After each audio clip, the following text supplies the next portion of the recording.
En primer lugar, muchísimas gracias también al equipo de Soil, en particular a Babel Team, que es toda la gente que preparó técnicamente, digamos, las conexiones y las comunicaciones sobre esta charla para generar esta comunidad, y a la gente de Guanam, que es parte de esta construcción de Soil. Entonces, vamos a comenzar un poquitito haciendo un repaso de lo que terminó la charla pasada, para comenzar avanzar en lo que es el tema de hoy que nos convoca hoy, vinculado con el hidrógeno verde.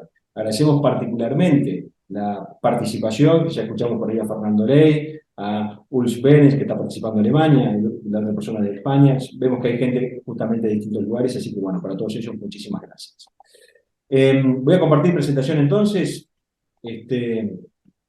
Confírmenme, compañeros, que se está viendo correctamente. Bueno, estamos todos en la misma mesa. Tenemos de derecha a izquierda a Alessandro Garlati, justamente ingeniero químico, nos está acompañando, que es nuestro director ambiental. Sebastián Schroeder, que es justamente nuestro director de PMO en la oficina, quien les habla. Hacia la izquierda está Andrés Pardíez, que es nuestro director de servicios, y hacia el extremo de la mesa está Daniela Mardaras, justamente que es de la HK de GIZ, que hacia el final justamente va a estar conversando sobre los programas de apoyo de hidrógeno para varios países de América Latina. Así que lo que tenemos preparados es un resumen. Vamos a comenzar entonces, como decíamos, haciendo un breve, perdón, acá estaban las personas que estaban presentando la temática. Alessandro nos va a estar hablando justamente sobre la circularidad del hidrógeno y la sostenibilidad. Tema particular que en nuestra región ha mostrado preocupación, entonces la idea justamente es llevar tranquilidad sobre este tema en particular. Nosotros vamos a estar hablando del tema que tiene que ver con la industria, descarbonización y la economía del hidrógeno en sí. Andrés Pardíez mostrando aplicaciones concretas sobre las cuales hemos trabajado directamente en Ivestar y algunos proyectos ya implementados a nivel de países de América Latina, con la gente, con el equipo de H2 Core Systems. Sebastián va a estar mostrando la evaluación económica de algunos de estos proyectos, algunos casos en particular, mostrando casos de la región. Y finalmente, como decíamos hoy, Daniela Mardaras, mostrando justamente los programas de apoyo que hay para proyectos en la región. Entonces, comenzamos haciendo un repaso de la charla anterior. Como sabemos, bueno, de alguna manera hoy estamos tendiendo hacia lo que es la descarbonización, y como expresábamos la vez anterior, ya sea porque estemos convencidos de que tenemos que hacer algo en nuestras empresas para disminuir las emisiones y ayudar al cambio climático, ya sea porque lo hacemos por un tema de marketing, o simplemente porque sabemos que se viene justamente una impronta de tener que pagar impuestos en función de las emisiones que se generan, por cualquiera de las razones, por conveniencia o por convicción, indudablemente, de alguna manera tenemos que atender hacia eso, y dentro de esto el hidrógeno es una de las herramientas que vamos a utilizar a nivel industrial. Decíamos en la charla pasada que debemos comenzar primero definiendo la línea de base de nuestra organización, en nuestra empresa, de dónde partimos. Y para eso hacemos ese inventario y vemos dónde se produce el mayor dolor en cuanto a las emisiones que tenemos hacia la atmósfera. A partir de ahí, debemos analizar cuantitativamente y cualitativamente qué cosas podemos hacer para luego trazar un plan en una ruta hacia la descarbonización. Un poco eso es lo que es el orden lógico, y ahí se arma una matriz en la cual vemos cuáles son las acciones que podemos implementar rápidamente, cuáles son las que, digamos, requieren mayor tiempo y menor inversión, pero que tienden a la eficiencia, y aquellas otras que implican mayor inversión y mayor tiempo porque implican innovaciones tecnológicas. Y ahí definimos lo que son medidas de corto plazo, mediano plazo y largo plazo. En la charla pasada, justamente, Alessandro nos comentaba, bueno, cuáles son las cosas que podemos hacer a nivel de la empresa para mejorar esa eficiencia y reducir esas emisiones. Y comenzamos por el tema de eficiencia energética, el uso de las energías renovables o la implementación de energías renovables en nuestras propias industrias o empresas, la gestión adecuada de los residuos, la optimización de la producción, puntualmente en analizar los procesos y ver de qué manera ser más eficientes, el fomento de la movilidad sostenible. Esta es otra de las cosas que se está impulsando en todos nuestros países, la adopción de prácticas de consumo responsable, y por último, que no le debemos incorporar aquel entonces para continuar ahora, justamente el empleo del hidrógeno en aquellos sectores que son difícilmente electrificables. Vamos a traer dos conceptos, justamente porque lo vamos a emplear en la charla de hoy, o tienen que ver. El primer concepto es el de remoción. Decíamos justamente que la remoción de CO2, ¿qué es lo que es? ¿Qué consiste? Bueno, consiste en un conjunto de técnicas justamente para capturar el CO2 directamente de la atmósfera. Uno puede ser digamos, por el fomento de sumideros, como puede ser una plantación justamente que de alguna manera capture el CO2 de la atmósfera de manera natural, y la otra puede ser utilizando tecnologías donde justamente hago una captura de ese CO2 y ese CO2 lo puedo utilizar. ¿Y por qué hablamos del concepto de remoción? Porque es algo que lo vamos a trabajar justamente, lo vamos a por lo menos a comentar para que tengamos idea, porque este CO2 que capturamos luego lo vamos a poder hacer reaccionar con ese hidrógeno para obtener justamente un alcohol, para obtener un e-combustible, un e-fuel, como estamos escuchando por distintos lugares. Quiero también un poco comentar que, si bien, bueno, acá Fernando Ley que sabe mucho del tema, hay gente, también que sabe mucho del tema, hay gente que sabe mucho. Esto lo estamos haciendo para uniformizar todos los que están participando, porque estamos creando una comunidad a nivel de la TAM, por suerte, para tratar estos temas, y el tema es abordar el tema a nivel de la industria, a nivel de la empresa, cómo hacemos, cómo podemos comenzar a incorporar, por lo tanto tenemos que hablar en un término que lo podamos entender todos. Entonces, el tema remoción es un tema que lo tenemos que tener presente, y el otro tema es mitigación. ¿Qué es la mitigación? ¿Qué es mitigar? Bueno, mitigar es todas aquellas acciones, intervenciones que yo puedo hacer en los procesos, en la industria, para buscar reducir esas emisiones. ¿Y por qué hablamos de mitigación? Y bueno, porque quizá, o porque sin quizá, el hidrógeno, de alguna manera, la implementación de tecnología del hidrógeno, es una herramienta que nos va a permitir mitigar justamente las emisiones de gases de efecto invernadero. A nivel global, ahí pusimos una gráfica a la izquierda, perdón, a la derecha y abajo. A nivel global, justamente se dice que, bueno, de alguna manera la implementación de ciertas tecnologías van a permitir generar reducciones importantes y significativas en la descarbonización. Se dice que la implantación de energías renovables podría contribuir a una reducción en el 35%, la electrificación en el orden del 18%, las mejoras tecnológicas en el orden de un 13%, luego lo que es captura de carbono y cambios en el comportamiento de consumo del orden del 11%, y por último el hidrógeno verde en el entorno del 6%. Pero también tenemos que entender que esto es a nivel global y que la realidad de cada uno de los países es totalmente distinta. Por ejemplo, en el caso de Uruguay, Uruguay ya hizo una transición energética hacia energías renovables, su matriz energética está conformada por un piso del 90% de energía renovable, con, digamos, picos del 97 y 98% de su matriz energética renovable, tiene muy buena electrificación, y eso lleva justamente, y está impulsando justamente de alguna manera la electrificación de la movilidad, y eso lleva a que, bueno, ¿qué pasos nos quedan? Y ahí comenzamos a decir, bueno, tenemos que descarbonizar la industria. Y ahí es donde entra a jugar justamente el hidrógeno verde, y por eso que de alguna manera nos convocaba tratar este tema en el día.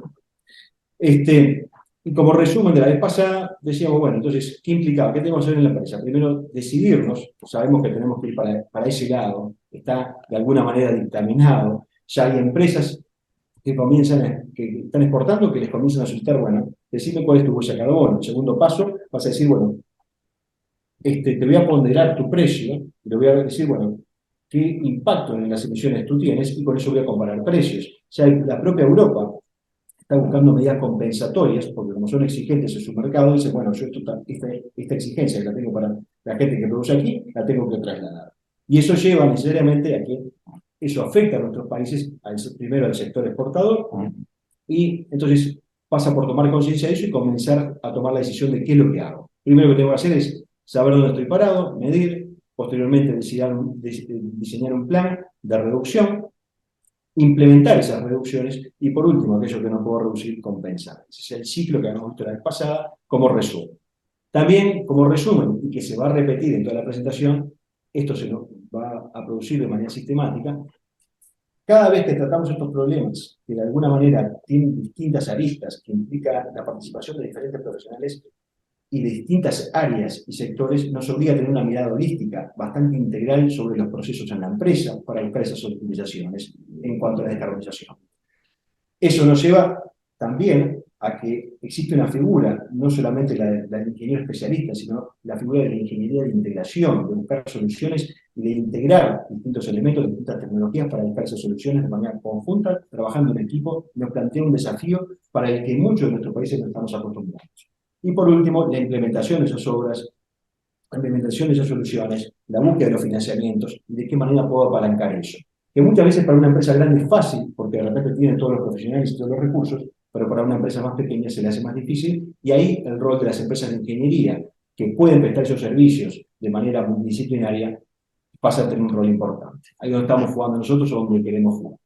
Entonces, Y este resumen, digamos que de alguna manera permite sintetizar los ODS, los Objetivos de Desarrollo Sostenible, nos muestra como los grandes problemas, la atmósfera en sí, de alguna manera están por debajo de todo.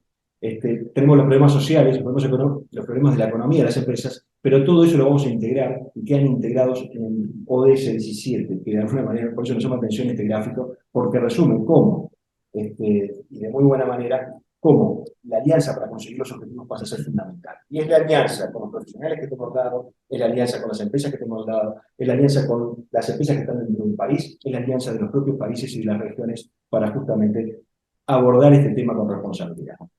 Entonces, ahora sí vamos a entrar a dar una pincelada del tema de hidrógeno, por lo menos para ya comenzar a entrar en tema, luego haber hecho el repaso. Nos gustaba, y ahora que aquellos que estamos pasando ya los 50 años, muchas veces tenemos esa debilidad de decir, bueno, ¿de dónde surge la palabra hidrógeno? ¿No? Es decir, bueno, ¿cuál es el origen etimológico de la palabra hidrógeno? Y de alguna manera, hidrogenium, el hidrogenium viene del latín, tiene su base justamente en el griego antiguo, que significa el hidro, agua, y el genos, que es generador. Bueno, de alguna manera el hidrógeno es generador de agua. Por naturaleza, el hidrógeno mezclado con el oxígeno genera el agua, y es interesante porque de este tema Alessandro Lugo nos va a hablar en un ratito, hablando de esa circularidad justamente. Esto si lo dejamos para que luego lo vean, porque esta presentación se va a compartir, pero bueno, ya algunos inspirados, como Julio Verne, hablaban de la posibilidad de utilizar el hidrógeno como recurso justamente para energético. No estamos hablando de nada nuevo, estamos hablando que el hidrógeno por electrólisis ya se comienza a producir desde inicios o fines de 1700, o sea, no es una cosa novedosa.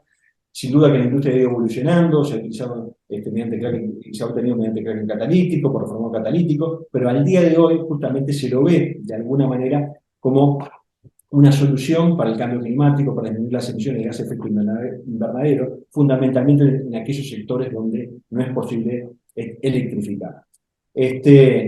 Por su circularidad y por algunos conceptos que ahora más tarde les va a compartir Alessandro. Sin entrar en muchos detalles, sí nos parecía importante también, sobre todo por aquellos que todavía no han tenido contacto con el tema de hidrógeno y la economía de hidrógeno en particular, mencionar que tenemos distintos tipos de hidrógeno. Al hidrógeno que le llamamos verde gris es aquel hidrógeno producido justamente mediante electrólisis por energía 100% renovable. El hidrógeno rosa es también producido de la misma manera, pero a partir de energía nuclear, mientras que el marrón y el gris está producido a partir justamente de reacciones químicas que se producen a partir de combustibles fósiles, y el azul es aquel que, producido de esa otra manera, se hizo un proceso de captura de CO2 y por lo tanto sus emisiones a la atmósfera, digamos, serían menores. Pero sepamos que nos vamos a concentrar en el tema de hidrógeno verde en particular. El hidrógeno como molécula tiene una serie de características. Primero, una característica muy importante es su alta difusibilidad y su baja conducibilidad, lo que plantea algunos desafíos particulares, como es el acondicionamiento, como es el almacenamiento, que lo vamos a ver. Pero tiene un gran poder calorífico que de alguna manera nos permite, digamos, estamos hablando, fíjense ahí, más o menos casi 3 veces el de la nafta, nos permite justamente pensar que este elemento puede ser justamente puede comportarse como un vector energético, y ahora vamos a explicar un poquito mejor. Entendamos también que el hidrógeno no es, como decíamos, no es algo nuevo, ya se utiliza en la industria petroquímica, en las refinerías, se utiliza en la industria alimenticia, las margarinas que comemos son justamente aceites hidrogenados de alguna manera, y se utiliza en la industria metalúrgica, se ha utilizado como combustible para los cohetes, y hoy en día también ya existen formas de aplicación, digamos, para combustión directa, así como celdas de combustible, como vamos a ver, se va a ver a lo largo de esta charla. Entonces, una cosa que nos parecía importante también mencionar, porque a veces surge la idea de que el hidrógeno es una fuente de energía. En realidad, entendamos que nosotros para producir el hidrógeno necesitamos consumir energía. Estamos hablando de consumir energía eléctrica para producir el hidrógeno a partir de la electrólisis, o sea, la división, la lisis, la división de la molécula de agua en oxígeno e hidrógeno. Entonces, ese hidrógeno producido, para poder ser producido, necesitó energía. Esa energía que está en la molécula justamente cuando la volvemos a combinar con oxígeno, es liberada para poder justamente formar energía eléctrica En algún caso puede ser combustionada también, y esa energía es la que vamos a va a estar almacenada en una forma química. Por eso hablamos de un portador de energía química, y por eso hablamos que el hidrógeno es un vector, porque en realidad no es una fuente de energía, sino que nos permite acumular la energía de forma química y luego utilizarla en distintos procesos. Hoy existen nuevas aplicaciones para su uso final, como el transporte, la generación de energía, la calefacción, la energía en edificios, procesos industriales, muchos de los que vamos a repasar en el día de hoy. Entonces, y por último también, otra cosa muy importante y no menor, es que cuando estamos electrificando todos nuestros sistemas y pasando a trabajar con energías renovables, una particularidad que tienen estas energías renovables es que se producen cuando la atmósfera lo permite. O sea, vamos a producir energía solar fotovoltaica cuando tengamos sol y vamos a producir energía eólica cuando tengamos. Justamente eso hace también que de alguna manera tenga una gran variabilidad y el hidrógeno aparece justamente como una resiliencia para el sistema energético, el sistema eléctrico, como dándonos la posibilidad de almacenar en forma química la energía y poder justamente transformarla en energía eléctrica en los momentos en que no tengamos esa energía renovable. Por todo eso, de alguna manera, estamos hablando hoy del hidrógeno verde y de este como vector energético. Acá resumimos de manera bien sencilla y sucinta, que va a ser más ampliado, cuál es el proceso. Primero partimos en el punto 1 con la energía verde renovable. A partir de ahí, mediante electrólisis producimos el hidrógeno, posteriormente lo acondicionamos, y esto implica secado, esto implica compresión, esto implica un acondicionado, un transporte, y posteriormente lo utilizamos en distintas aplicaciones que luego, al ser justamente utilizado, van a tener como residuo agua. Agua que vuelve normalmente al circuito, y esa agua que se recupera al medio ambiente luego la volvemos a utilizar para producir energético nuevamente. De ahí parte de lo que luego se va a ampliar. Entonces, para terminar estas ideas clave, lo que nos interesa dejar como conceptos claros es, primero, estamos hablando de algo, de un elemento que nos permite justamente eliminar o disminuir las emisiones de gases de efecto invernadero.